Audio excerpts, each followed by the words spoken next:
ఇంతవరకు చక్కగా దేవుని నామమును మనము స్తుతించి ఘనపరిచి గొప్ప చేస్తూ వచ్చాం. కొన్ని నిమిషములు దేవుని వాక్యమును మనము ధ్యానము చేసుకుందాము. పరిశుద్ధ గ్రంథము నుండి కీర్తనల గ్రంథము 99వ కీర్తన 6వ వచనాన్ని చదువుకుందాం.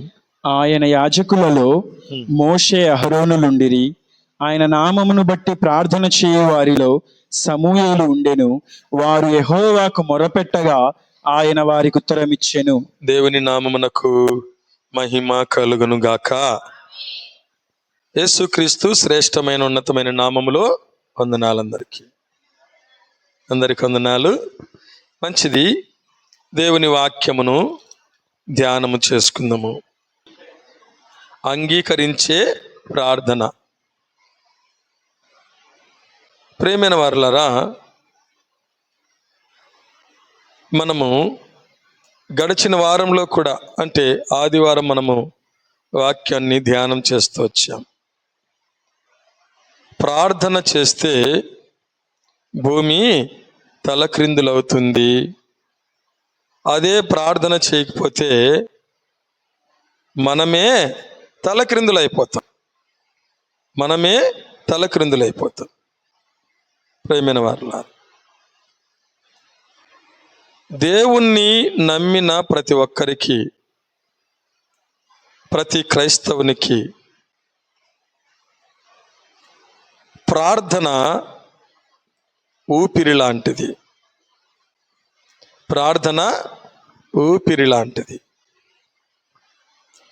ఊపిరి లేకపోతే ఎలాగూ బ్రతకలేరు.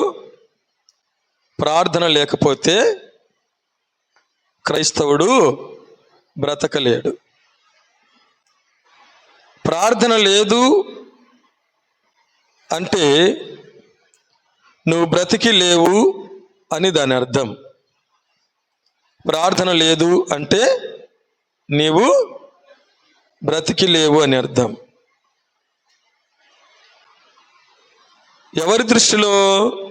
దేవుని దృష్టిలో. ఎందుకంటే జీవించుచున్నావన్న పేరు మాత్రం నీకున్నది, కానీ నీవు మృతుడవే అంటాడు. ప్రియమైన వారలారా, పేతురు, ఒక గడియైనను నాతో కూడా మేలుకొని ఉండలేవా? పేతురు, ప్రార్థన చెయ్యలేవా? ఆత్మ సిద్ధమే కానీ శరీరము బలహీనము.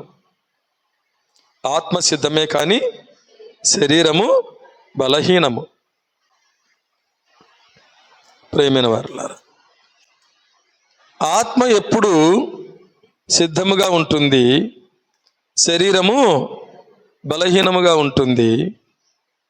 ఆత్మ శరీరము అనేది త్రాసు లాంటిది. ఎటువంటిది? త్రాసు లాంటివి, తక్కెడ లాంటివి. ఏ పక్క బరువు ఎక్కువ ఉంటే ఆ పక్క కిందికి కూర్చుంటుంది. బరువు లేనిది పైకి తేలిపోతుంది.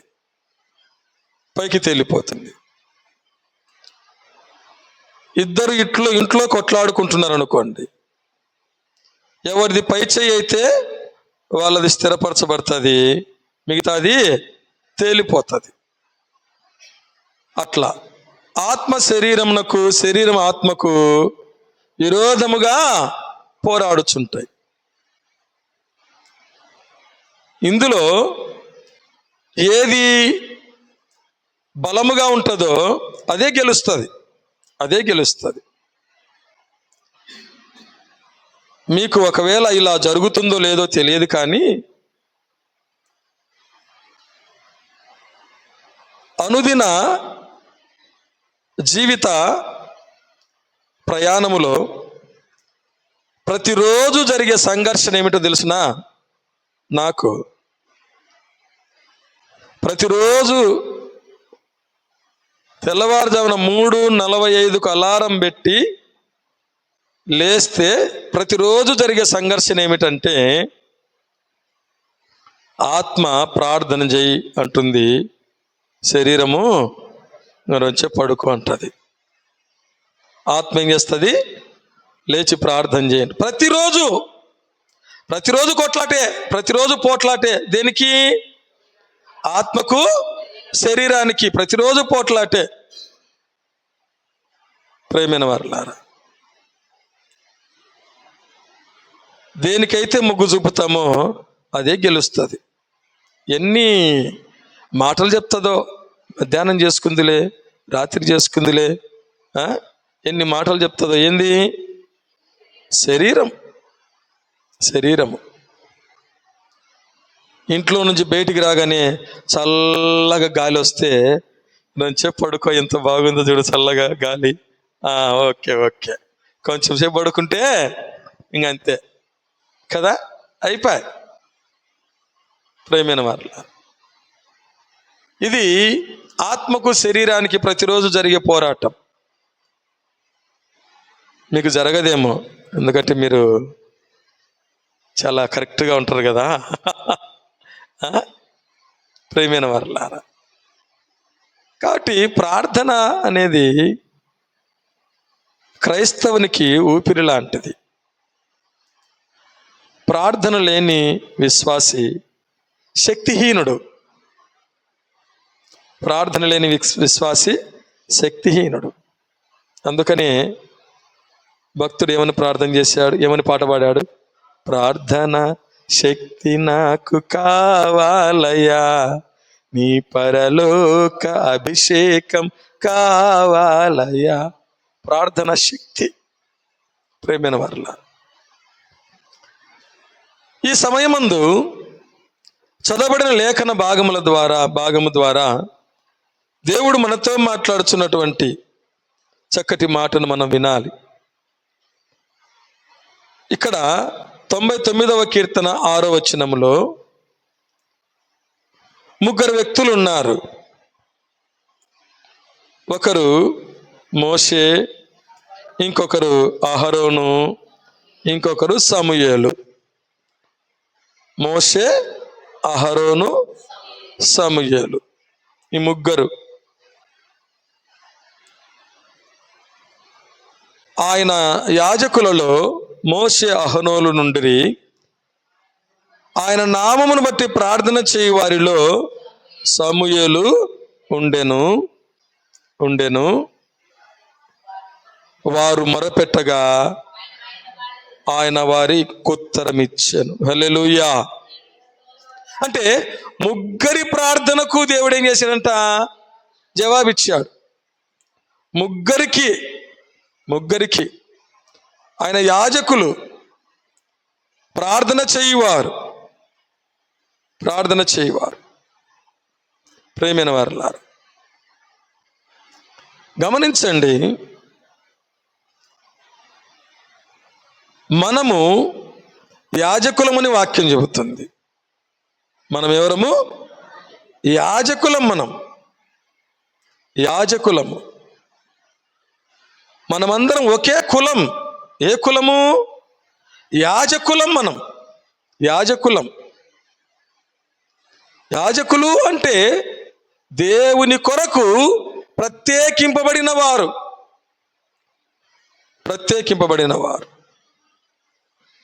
మనము యాజకులము. ప్రభునందు ప్రియమైన వారులారా, ఇది మన గురించి వ్రాయబడాలి, ఇది మన గురించి చెప్పబడాలి. ఆయన నామమును బట్టి ప్రార్థన చేయి వారిలో సమూయేలు ఉండెను అనే చోట మన పేరు ఉంటే ఎంత బాగుంటుందో. దేవుని నామమున స్తుతి కలుగును గాక.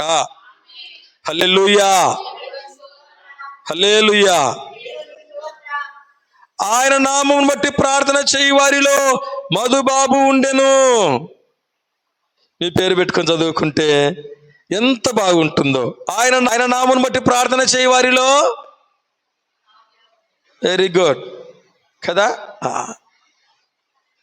ఇప్పుడు అక్కడ ఇంకొక మాటను మనము యాడ్ చేసుకోవచ్చును.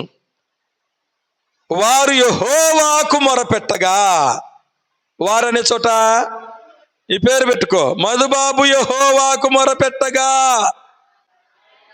ఆయన వారికి ఉత్తరం ఇచ్చాను. దేవుని నామమున స్తుతి కలుగును గాక. ప్రభునందు ప్రియమైన వారులా,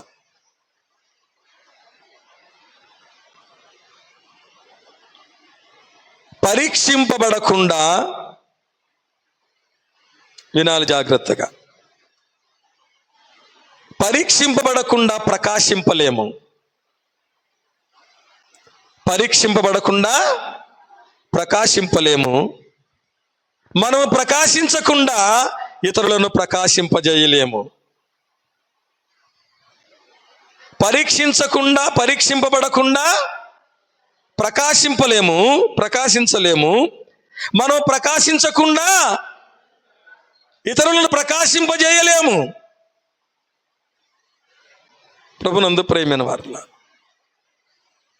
నిన్ను నేను పరీక్షించి తిని. ఎక్కడ? ఇబ్బంది కొలిమిలో నిన్ను పరీక్షించి తిని. ఏ కొలిమంటది? ఇబ్బంది కొలిమిలో నిన్ను పరీక్షించి తిని. ఈ పరీక్షలో నువ్వు నిలబడ్డావంటే నువ్వు ప్రకాశించుదువుగాక. నువ్వు ప్రకాశిస్తే ఇతరులను ప్రకాశింపజేయుదువుగాక. హల్లెలూయా. ప్రభునందు ప్రియమైన వారులా, ఈ సమయమందు దేవుడు మనతో మాట్లాడుచున్నాడు. ఆయన యాజకులలో మోషే అహరోనులు ఉండెను. ఆయన నామమును బట్టి ప్రార్థన చేయు వారిలో సమూయేలు ఉండెను. వారు ఆయనకు మొరపెట్టగా ఆయన వారికి ఉత్తరం ఇచ్చెను. మిగతా వాళ్ళు లేరా? ఉన్నారు. అయితే వీరి గురించి ఒక ప్రత్యేకమైనటువంటి విధానములో దేవుడు మనకు రాసిచ్చాడు, తెలియజేస్తున్నాడు. వారి జీవితము మనకు మాదిరి కావాలి. వారి జీవితం మనకు మాదిరి కావాలి. ప్రభునందు ప్రియమైన వారులా, మోషే ప్రార్థింపగా ఆహారము కురిపించితివి, యెహోషువ ప్రార్థింపగా సూర్యచంద్రుల నాపితివి. అంటే దాని అర్థం ఏంటి? మేము ప్రార్థన చేస్తే కూడా నువ్వు చేయాలి ప్రభు అనేది దాని అర్థం. దేవుని నామమున స్తుతి కలుగును గాక. హల్లెలూయా. ఎందుకు అంటే ఆయన పక్షపాతి కాడు. ఆయన పక్షపాతి కాడు. ఎవరు ప్రార్థన చేసినా ఆయన ఆలకిస్తాడు, ఆయన వింటాడు, ఆయన జవాబు ఇవ్వడానికి సిద్ధముగా ఉన్నాడు. అది మోషే ప్రార్థన చేస్తే విన్నావు, యెహోషువ ప్రార్థన చేస్తే విన్నావు అంటే దేవుడు అంటాడు, నువ్వు చేయనా, నువ్వు చేయి, నేను ఎందుకు వినను? నువ్వు ప్రార్థన చేస్తే వాళ్ళ ప్రార్థన విన్న దేవుణ్ణి నీ ప్రార్థన కూడా నేను వింటాను కదా. అందుకని యాకోబు ఎవరిని తీసుకొచ్చి పెట్టాడంటే ఏలియాని తీసుకొని వచ్చి పెట్టాడు. ఏలియా మన వంటి స్వభావము గల మనుష్యుడే. వర్షింపకుండానట్లు అతడు ఆసక్తితో ప్రార్థన చేయగా 3.5 సంవత్సరములకు వర్షింపలేదు. మరలా అతడు ప్రార్థన చేయగా ఆకాశం వర్షం ఇచ్చింది, భూమి ఫలం ఇచ్చింది. అంటే అర్థం ఏంటి? మనం చేసినా కూడా దేవుడు ఆలకిస్తాడు. ఏలియానే కాదు. నువ్వేమనుకుంటున్నావు? ఏలియా అంత టోల్లం కాదులే. ఎంతంట? ఏలియా అంత టోల్లం కాదులే. అంటే ఇంత ఎత్తున్నాడనే, ఇంతలా ఉన్నాడనే, అంత టోల్లం కాదంటుంటారు చూడు కొంతమంది. ప్రేమైన వారులారా, అందుకని నేను పదే చెప్పేది ఏమిటంటే దేవునిలో లోపము లేదు, మనలోనే లోపం ఉంది. ఆయన యాజకులలో మోషే అహరోనులు ఉండిరి. ఆయన నామమును బట్టి ప్రార్థన చేయు వారిలో సమూయేలు ఉండెను. వారు ఆయనకు మొరపెట్టగా ఆయన వారికి ఉత్తరం ఇచ్చెను. అంగీకరించిన ప్రార్థన, అంగీకరింపబడిన ప్రార్థన, అంగీకరించే ప్రార్థన. దేవుని నామమున స్తుతి కలుగును గాక. హల్లెలూయా. మోషే ఏ ప్రార్థన చేసిన దేవుడు వింటున్నాడు. మోషే ఎన్ని రకాలుగా చేశాడంటే ప్రార్థన, ప్రభునందు ప్రేమైన వారలారా, తన ప్రజల కొరకు చేశాడంట. ఏం చేశాడు? ప్రజల కొరకు చేశాడు. ప్రభువా వారి పాపం పరిహరించితివా, లేకపోతే నువ్వు రాసిన గ్రంథములో ఉండి నా పేరు కొట్టి ప్రభువా అన్నాడు. అడ్డగించాడు. ఓకే అన్నాడు. ప్రతి ప్రార్థన దేవుడు వింటూనే ఉన్నాడు. కారణం ఏమిటి? సంఖ్యాకాండం 12వ అధ్యాయము 7వ వచనం. అతడు నా ఇల్లంతటిలో నమ్మకమైన వాడు. ఏమయ్యా, మోషే ప్రార్థన చేస్తే నువ్వు ఆలకించినావు కదా, నేను ప్రార్థన చేస్తే నువ్వు ఆలకించవా? ఆలకిస్తా. ఏం మరి అంటే, నువ్వు ఎవరిని తీసుకొచ్చి పెడుతున్నావు? మోషేని తెచ్చి పెడుతున్నావు. ఓకే, మోషే నా ఇల్లంతటిలో నమ్మకమైన వాడు. నమ్మకమైన వాడు. ప్రేమైన వారులారా, గమనించండి, ఎన్నోసార్లు చెప్తూ వచ్చాను, దేవుని నమ్మిన నీవే నమ్మకముగా లేకపోతే నమ్మని వారి పరిస్థితి ఏమిటి? నమ్మిన నీవే నమ్మకముగా లేకపోతే, నమ్మడం వేరు, నమ్మకముగా ఉండడం వేరు. నమ్మడం వేరు, నమ్మకముగా ఉండడం వేరు. దేవుని నామమున స్తుతి కలుగును గాక. హల్లెలూయా. దానియేలు మీద నింద మోపలేకపోయారంట వాళ్ళు. దానియేలు మీద నింద మోపలేకపోయారు. కారణం ఏమిటి? దానియేలు నమ్మకస్తుడు అని వ్రాయబడింది. దానియేలు నమ్మకస్తుడు. ఇట్లా డ్యూటీలో నమ్మకస్తుడు, ఇట్లా దేవునిలో నమ్మకస్తుడు.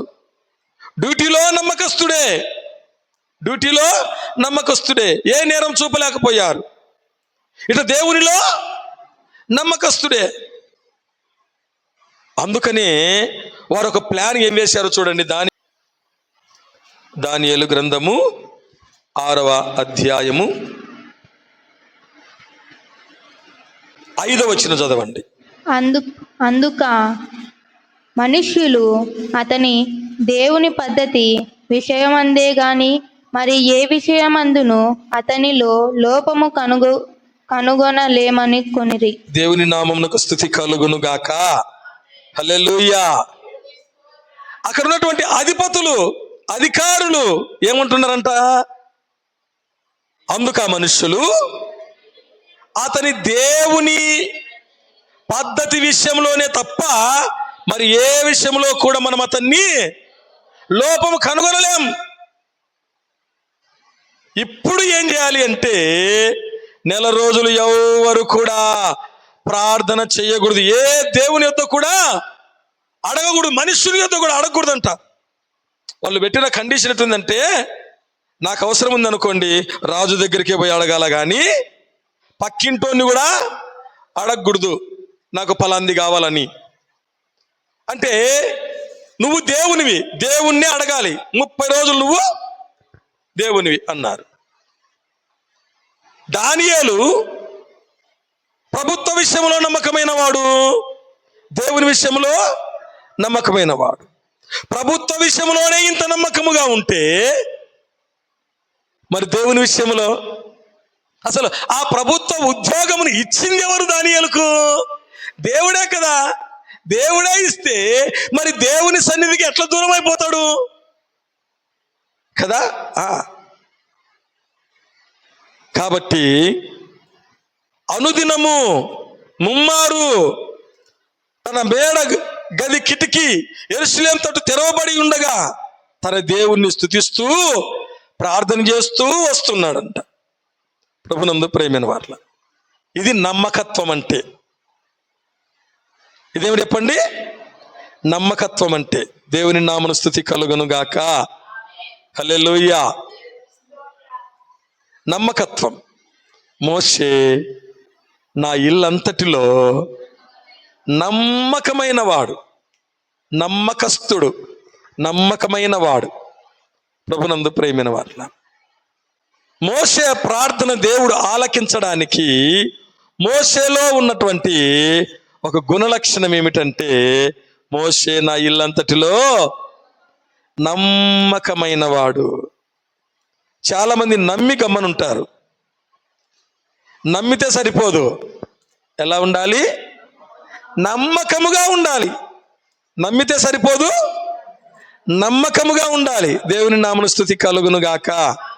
అందుకనే ఎన్నోసార్లు చెప్తున్నాను, నమ్మడం వేరు, నమ్మకముగా ఉండడం వేరు. నమ్మడం వేరు, నమ్మకముగా ఉండడం వేరు.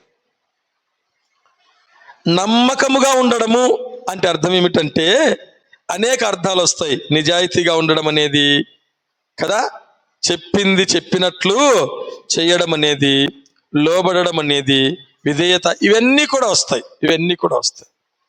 ప్రభునందు ప్రియమైన వారులారా, అందుకని యేసుక్రీస్తు ప్రభువారు ఒక ఉదాహరణ చెప్తూ వచ్చాడు. ఏమిటా ఉదాహరణ అంటే, ఒక యజమానుడు దేశాంతరం పోతూ తన పనివారిని ముగ్గురిని పిలిచి, ఇదిగో ఒకనికి 5 తలాంతులు, ఒకనికి 2 తలాంతులు, ఒకనికి 1 తలాంతు ఇచ్చి వెళ్ళిపోయాడంట. 5 తలాంతులు తీసుకున్నవాడు వాటితో వ్యాపారం చేసి మరలా 5 తలాంతులు సంపాదించాడు. 2 తీసుకున్నవాడు మరలా 2 సంపాదించాడు. 1 తీసుకున్నవాడు ఆ రుమాలులో దాచిపెట్టాడంట, భూమిలో దాచిపెట్టాడంట, ఎక్కడ పడితే అక్కడ, అనుకూలను బట్టి. ఇప్పుడు లెక్క చూసుకోవడానికి వచ్చినప్పుడు ఏమిటంట, 5 తీసుకున్నవాడు 5 తీసుకొని వచ్చాడు. అప్పుడు ఒక చక్కటి మాట అన్నాడు యజమానుడు, బలా నమ్మకమైన మంచి దాసుడా. దేవుని నామమున స్తుతి కలుగును గాక. ఎవరంట? నమ్మకమైన మంచి దాసుడా, ఈ కొంచెములో నువ్వు నమ్మకముగా ఉంటేవి గనుక నేను అనేకమైన వాటి మీద నియమించుదును. దేవుని నామమున స్తుతి కలుగును గాక. 2 తీసుకున్నవాడిని అదే మాట అన్నాడు. 5 తీసుకునేవానికి 2 తీసుకునేవానికి తేడా ఏమి లేదు చూడండి. 2 తీసుకునేవాడిని అదే మాట అన్నాడు, బలా నమ్మకమైన మంచి దాసుడా, ఈ కొంచెములో నీవు నమ్మకముగా ఉంటివి గనుక. ప్రేమైన వారులారా, 3వ వాడిని అన్నాడు, సోమరివైన చెడ్డ దాసుడా, సోమరివైన చెడ్డ దాసుడా. ప్రభునందు ప్రేమైన వారులారా, గమనించండి, వీళ్ళకు దక్కిన ప్రశంస ఇతనికి దక్కలే. నీది నువ్వు తీసుకో అంటున్నాడు. ఏమిటంట? నీది నువ్వు తీసుకో. ఒకవేళ ఈ ఒక్కదాంతో నువ్వు వ్యాపారం చేసి నష్టపోతే నువ్వు చేసింటే కదా, నువ్వు ప్రయత్నం అంటూ చెయ్యాలి కదా, చేసింటే నష్టమే తీసుకొనిరా. నువ్వు 1 దేనారం ఇచ్చినవు, 1 తలాంతు ఇచ్చినవు, 1 తలాంతులో చేసిన వ్యాపారము సగం ఉంది అని చెప్పు. ఎంత ఇవ్వాలి? సగమే ఇవ్వు. నేను చేసేదేమో చేసిన నేను అని చెప్పి నువ్వు ఏం చేయకుండానే కదా. ఈనాడు చాలామంది ఇలాంటి వారు ఉన్నారు. దేవుని నమ్మిన వారిలో ఇలాంటి వారు ఉన్నారు. నమ్మకంగా ప్రార్థనకు రారు, నమ్మకంగా నియామక కూడికలకు రారు, నమ్మకంగా దేవుని సన్నిధిలో ఉండరు, నమ్మకంగా దేవునికి ఇవ్వరు, నమ్మకంగా చెప్పింది చెప్పినట్లు చెయ్యరు. పైపెచ్చు ఇంకా దేవునిపైనే నిందలు మోపుతా ఉంటారు. ఇటువంటి వాళ్ళు ప్రభునందు ప్రేమైన వారులారా, మనకు తెలిసిన వాక్యాలు అనేకములు ఉన్నాయి. నువ్వు నమ్మితే దేవుని మహిమను చూచేదవని నేను నీతో చెప్పలేదా? నమ్ముట నీ వలనైతే నమ్మువానికి సమస్తమును సాధ్యమే. ప్రభునందు ప్రేమైన వారులారా, ఎందుకు ఇవన్నీ? నువ్వు నమ్మితే నువ్వు దేవుని సన్నిధికి వస్తావు, దేవుని సన్నిధిలో ఉంటావు, నువ్వు నమ్మకముగా ఉంటావు. నువ్వు ఉద్యోగి కాదా? నువ్వు పనిచేసేవానివా, పనిచేయనివా? ఇవన్నీ కాదు దేవునికి. నువ్వు నమ్మకముగా ఉన్నావా లేదా? దేవుని నామమున స్తుతి కలుగును గాక. హల్లెలూయా. అదే యేసు ప్రభు ఇంకొక చక్కటి ఉపమానం చెప్పాడు. ఏమిటో తెలిసిన? ఒక యజమానుడు తన ఒక అబ్బాయిని ఒక పనివానికి పని అప్పగిస్తే ఆ పని నమ్మకంగా చేస్తే, ప్రియమైన వారలారా, తన ఇంటి మీద అంతటి మీద అధికారం ఇస్తాడంట. తన ఇంటి అంత మీద అధికారం ఇస్తాడంట. తాళపు చెవులు ఇచ్చేస్తాడంట. ఎవరికి ఇచ్చినాడు అట్లా? యోసేపుకి ఇచ్చాడు. తాను ఇంట్లో భోజనము చేయడం తప్ప ఏమున్నదో ఏమి లేదో విచారణ చేసిన వాడు కాడు. కారణం ఏమిటి? నమ్మకమైన వాడు. ఈనాడు చాలా కుటుంబాలలో భార్యను నమ్మే భర్తలు లేరు. భార్యను నమ్మి బీగంచెవులు ఇవ్వడం లేదు. బీరువా బీగంచెవులు మొలతాడు కట్టుకునే వాళ్ళు కొంతమంది, ఎక్కడెక్కడో దాచిపెట్టుకునే వాళ్ళు కొంతమంది. ఎందుకు? నమ్మకం లేక. భర్తను నమ్మే భార్యలు లేరు. పిల్లలను నమ్మే తల్లిదండ్రులు లేరు. తల్లిదండ్రులను నమ్మే పిల్లలు కూడా లేరు. అవును, ప్రభునందు ప్రియమైన వారులారా, ఇలాగైపోయింది పరిస్థితి. ఇలాగైపోయింది. దీనికి ఒక జోక్ గుర్తుకొస్తుంది నాకు. ఏమిటంటే, మనవరాలతో తాత అంటున్నాడంట, మా కాలంలో 2 రూపాయలు తీసుకొని పోయి ఇంట్లోకి కావాల్సిన సరుకులన్నీ తెచ్చుకుంటానమ్మా. ఎంతతో? 2 రూపాయలు తీసుకొని వెళ్ళి ఇంట్లోకి కావాల్సిన సరుకులన్నీ, బియ్యము, పప్పులు, ఉప్పు, చింతపండు అన్నీ తీసుకొని వస్తాము అని అంటే, అవును తాతయ్య, ఇప్పుడు అన్ని షాపులలో సీసీ కెమెరాలు ఉన్నాయి, ఎవడు తెచ్చుకుంటావు అంటుందంట. అది జోక్ అంటే కదా.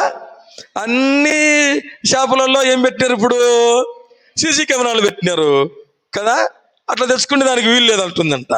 ఆయన అనేది వేరు, ఈ బాబు అనేది ఇట్లా అర్థమైంది అనమాట. ఇట్లా అర్థమైంది. నిజమే. ఇళ్ళల్లో కూడా సీసీ కెమెరాలు పెడుతున్నారు. కొంతమంది దొంగలకు భయపడి, కొంతమంది ఇంటి దొంగలకు భయపడి, నమ్మకము లేక. ఏమి లేక? నమ్మకము లేక. ప్రియమైన వారులారా, మోషే ప్రార్థన దేవుడు వినడానికి కారణం ఏమిటంటే, మోషే నా ఇల్లంతటిలో నమ్మకమైన వాడు. దేవుని నామమున స్తుతి కలుగును గాక. హల్లెలూయా. నువ్వు నమ్మకముగా ఉంటే నీ ప్రార్థన దేవుడు ఆలకించును గాక. నువ్వు నమ్మకముగా ఉంటే నీ ప్రార్థన దేవుడు అంగీకరించును గాక. నువ్వు నమ్మకంగా ఉంటే నీ ప్రార్థనకు దేవుడు ఉత్తరం ఇచ్చును గాక. హల్లెలూయా. నమ్మకముగా ఉండడం అన్ని విషయాలలో, భార్య భర్తకు, భర్త భార్యకు, పిల్లల తల్లిదండ్రులకు, తల్లిదండ్రుల పిల్లలకు, కుటుంబ విషయంలో అయితేనే, దేవుని మందిర విషయంలో అయితేనే. రెండవదిగా అహరోను. ఆయన యాజకులలో మోషే అహరోనులు ఉండిరి. అహరోను ప్రత్యేకింపబడిన వాడు, ప్రధాన యాజకుడు. ప్రభునందు ప్రియమైన వారులారా, అహరోను ఎందుకు దేవుడు అహరోను ప్రార్థన వింటున్నాడు అని అంటే, చూడండి పరిశుద్ధ గ్రంథము నుండి నిర్గమకాండము 17వ అధ్యాయము 12వ వచనం. మోషే చేతులు బరువెక్కగా వారు ఒక రాయి తీసుకుని వచ్చి అతడు దాని మీద కూర్చుండుటకై దాన్ని వేసిరి. అహరోను, హూరులు ఒకడు ఈ ప్రక్కను ఒకడు ఆ ప్రక్కను అతని చేతులను ఆదుకొనగా అతని చేతులు సూర్యుడి అస్తమించు వరకు నిలుకడుగా ఉండెను. దేవుని నామమునకు స్తుతి కలుగును గాక. హల్లెలూయా. అహరోను పరిచర్యలో సహకారి. పరిచర్యలో ఎట్లుండంట? సహకారుడుగా ఉన్నాడు. సహకారుడుగా ఉన్నాడు. మోషే చేతులు బరువెక్కగా వారొక రాయి తెచ్చి దాని మీద మోషే కూర్చున్నట్లుగా దాన్ని వేసి, అహరోను ఒక ప్రక్కన, హూరు ఒక ప్రక్కన, రెండు చేతులను ఆదుకొనగా సూర్యుడు అస్తమించునంత వరకు ఆ చేతులు నిలకడగా ఉండెను.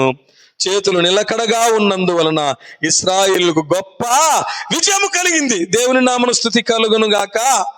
హల్లెలూయా. అహరోను దేవుని సేవకునికి, దేవుని పరిచర్యలో ఎంతో సహకారిగా ఉన్నాడు. సహకారి మాత్రమే కాదు, ప్రభునందు ప్రియమైన వారు, అహరోను సహకారి మాత్రమే కాదు, తగ్గింపు కలిగిన వాడు, విధేయత కలిగిన వాడు. తగ్గింపు కలిగిన వాడు, విధేయత కలిగిన వాడు. చూడండి, సంఖ్యాకాండము 12వ అధ్యాయము 11-12 వచనములు. అహరోను, అయ్యో నా ప్రభువా, మేము అవివేకులము, పాపులమైన మేము చేసిన ఈ పాపమును మా మీద మోపవద్దు. తన తల్లి గర్భములో నుండి పుట్టినప్పటికే సగం మాంసము క్షీణించిన శిశువు శవము వలె ఆమెను ఉండనీయకుమని మోషేతో చెప్పగా. దేవుని నామమున స్తుతి కలుగును గాక. మోషేను అహరోను ఏమంటుండు తెలుసునా? ప్రభువా, అయ్యో ప్రభువా, యజమానుడా. అహరోను మోషే కంటే పెద్దవాడు.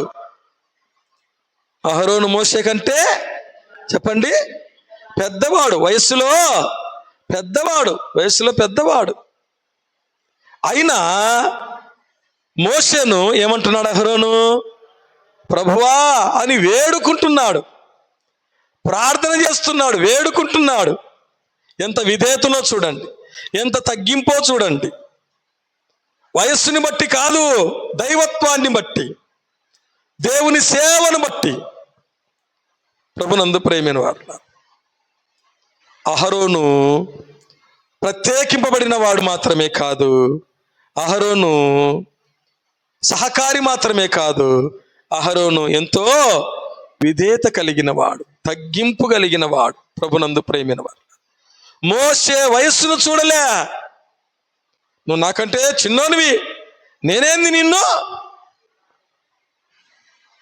యజమానుడు అనడం, ప్రభువా అనడం, నీకు విధేయత చూపడం. లోకములో ఇలాంటి వారు కూడా ఉంటారు. ప్రభునందు ప్రియమైన వారు, దాన్ని వారి విజ్ఞతకే వదిలేయాలి. వారి యొక్క విజ్ఞతకే వదిలేయాలి. ప్రభునందు ప్రియమైన వారు, దేవుని లోకంలో ఎట్లుంటారంటే దేవుని సేవకుడని చూడరు, గుర్తించరు, ఎన్నిక చెయ్యరు. ప్రభునందు ప్రియమైన వారు, నేను సేవకు వచ్చిన తొలి దినాలలో నంది మండలంలో ఇంకొక సంఘం ఉంది అటు పక్కన. మందిర వార్షికోత్సవం చేస్తుంటే వాక్యం చెప్పడానికి పిలిచారు. వెళ్ళి వాక్యం చెప్పాను. వాక్యం చెప్పి అది నైట్ జరగాలి, ఇంకా ప్రార్థన జరగాలి. ఆ తర్వాత ప్రార్థన చేయాలన్నా ఇంకా ఏమన్నా చేయాలనంటే ఒకడు అంటున్నాడు, లేరా ప్రార్థన చేయరా అంటున్నాడు. ఏమంటున్నాడు? రే ప్రార్థన చేయరా, మళ్ళా మాకు పనులు ఉన్నాయి లేరా. ఎవరిని? సేవకుని, వాక్యం చెప్పిన వారిని. అంటే వారికి ఉన్నటువంటి గర్వముతో, అహంకారంతో.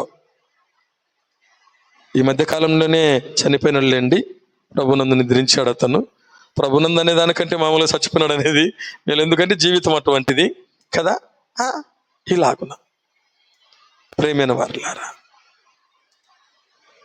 యేసుక్రీస్తు ప్రభువు పేతురు కంటే వయసులో చిన్నవాడు. యేసుక్రీస్తు ప్రభువు పేతురు కంటే వయసులో చిన్నవాడు. చిన్నవాడైనటువంటి పేతురు యేసు ప్రభువును ఏమని సంబోధించాడంటే, ఏలినవాడా. ఏమన్నాడు? ఏలినవాడా, రాత్రంతా మేము ప్రయాసపడితిమి గాని ఒకటైన పల్లె. ముందేమంటున్నాడు? ఏలినవాడా. ఎందుకు తెలుసునా? అంతకు మునుపు అదే పేతురు దోణి ఎక్కి వాక్యాన్ని ప్రకటించాడు యేసు ప్రభు. అదే దోణి ఎక్కి ఏం చేశాడు? వాక్యాన్ని ప్రకటించాడు. ఆ వాక్యాన్ని విన్నాడు. ఈయన దేవుని సేవకుడని గుర్తించాడు. ప్రభునందు ప్రేమైన వారు, ఏలినవాడా అన్నాడు. ఆ తర్వాత యేసు మోకాళ్ళ ఎదుట మోకరించి, ప్రభువా నన్ను విడిచిపో, నేను పాపాత్ముణ్ణి అంటున్నాడు. వయస్సులో పెద్దవాడైనప్పటికీ. ఇర్మియా గ్రంథము 1వ అధ్యాయము. ఇర్మియా గ్రంథము 1వ అధ్యాయము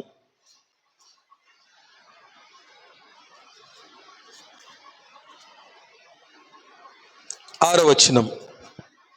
అందుకు అయ్యో ప్రభువు యెహోవా, చిత్తగించుము, నేను బాలుడనే మాటలాడుటకు నాకు శక్తి చాలదని నేననగా యెహోవా నాకు ఇలాగు సెలవిచ్చెను, నేను బాలుడనవద్దు.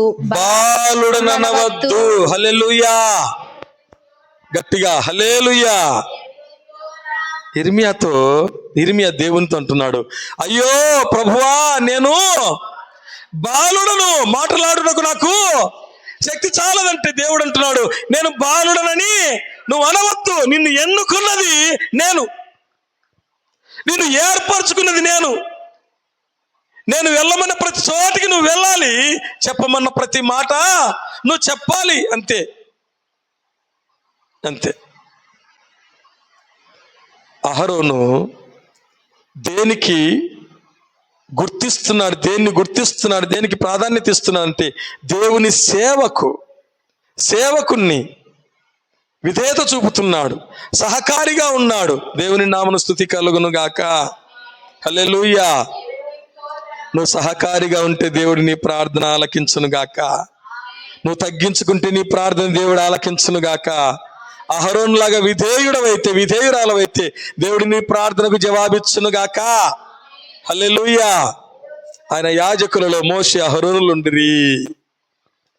ఆయన నామం బట్టి ప్రార్థన చేయి వారిలో సమూయేలు ఉండెను. మోషే గురించి విన్నాం, అహరోను గురించి విన్నాం, సమూయేలు గురించి. సమూయేలు ప్రభునందు ప్రియమైన వారలారా, సమూయేలు గురించి మనం ఆలోచన చేసినట్లయితే, ఎందుకు సమూయేలు ప్రార్థనను విన్నావు ప్రభువా? సమూయేలు ప్రార్థన ఎందుకు విన్నావు ప్రభువా అంటే, సమూయేలు సమర్పణ కలిగిన వాడు. హల్లెలూయా. సమూయేలు సమర్పణ కలిగిన వాడు. సమూయేలు మొదటి గ్రంథము 1వ అధ్యాయము. సమూయేలు మొదటి గ్రంథము 1వ అధ్యాయము చివరి వచనం చూడండి, 28వ వచనం. కాబట్టి నేను ఆ బిడ్డను యెహోవాకు ప్రతిష్ఠించుచున్నాను, తాను బ్రతుకు దినము అన్నిటిని వాడు యెహోవాకు ప్రతిష్ఠుడనని చెప్పాను. అప్పుడు వాడు యెహోవాకు అక్కడనే మ్రొక్కెను. దేవుని నామమున స్తుతి కలుగును గాక. హల్లెలూయా. ఏ వయస్సులో? పాలు విడిచిన వెంటనే, చిన్న వయస్సులో అక్కడే యెహోవాకు మ్రొక్కెను. సమర్పణ కలిగిన వాడు ఎవరు? సమూయేలు. తనను తానే ఏం చేసుకున్నాడు? సమర్పించుకున్నవాడు.